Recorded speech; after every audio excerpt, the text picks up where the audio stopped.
Hi mga langga, samahan niyo po kami sa mga ganap-ganap for today's video. Sa mga bago pa pala sa page ko, ako po si Mommy Rain, a solo parent to 3 boys whose dad grew up pair of twins way back 2019. And this is my solo parenting journey.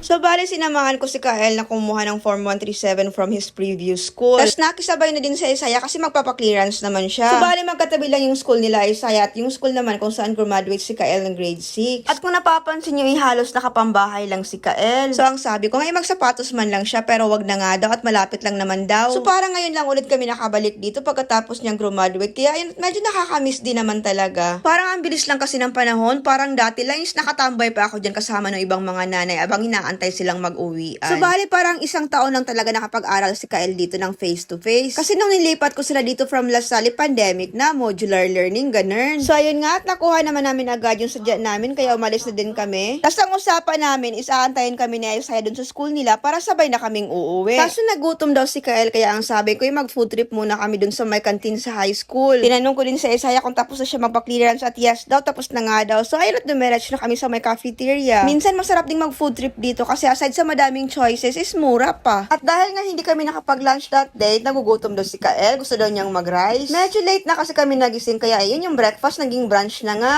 So ayan at nag-siomai with rice siya. Bali 35 pesos lang lahat yan. 15 pesos for the rice and 20 pesos for the siomai. Sobrang sulit na 'di ba? Sa halagang 35 pesos, makakapag-lunch na ang mga students. Si Isaiah naman ay nag-hotdog bun lang, ayaw daw niyang mag-rice. Nakalimutan ko na kung magkano yung hotdog bun, pero siguro mga nasa mga 15 to 20 ganun. Walang ketchup kasi ayaw na Isaiah sa ketchup. Ako naman nagpizza lang ako. So ayun, lumapit sa Kael, gusto din daw niyang magpizza. So tinatanong ko si Isaiah kung gusto din ba niya. Wag na daw. So sabi ni Kael, ang mura daw ng pizza nila dito kasi sa school daw nila nasa 40 pesos per slice, pero mas malaki naman daw. Dito kasi 20 pesos per slice lang. Pero okay na din, nakakabusog din naman. So ayun, at nag-ice cream on stick pa si Isaiah. Yung tigbe 20 pesos na flavor yung binili niya. Tapos gusto din daw mag-ice cream ni Kael, kaya ang sabi ko, bili siyang dalawa, tag-iisa kami. Tapos yung flavor na napili niya is yung tag 25 pesos naman each. O diba, parang di man lang umabot ng 200 yung nagastos namin doon. Tapos busog na kami, lalo na si Kael. At dahil nga medyo mainit sa kantin, ang sabi ko, lumabas na kami. Doon na lang kami sa may mini forest tumambay. Masarap kasi dito, mahangin kasi madaming puno. Saka medyo nakakamiss din kasi dito. Dito ako madalas tumambay dati kapag inaantay ko sila. Yung building sa likuran, kasi dyan dati yung classroom ni Aiki last year for grade 10. Medyo active si Aiki dati. Kaya ang dami ko ding stage mommy moments dito. Actually, hanggang ngayon, kahit sa new school, active pa din naman siya. The thing with Aiki is, he is always game to try new things. Talagang he always go out of his comfort zone. Ganun. To think the last year was technically their very first year here sa new school. Kasi sabi ko nga, pandemic nung nilipat ko sila dito. Pero ang dami niyang activities na sinalihan. Di ba nga siya pa nag-represent ng section nila for Mr. Palakasan? So, ayun lang. Thank you so much for watching our video and kita-kits sa mga vlog. Bye-bye!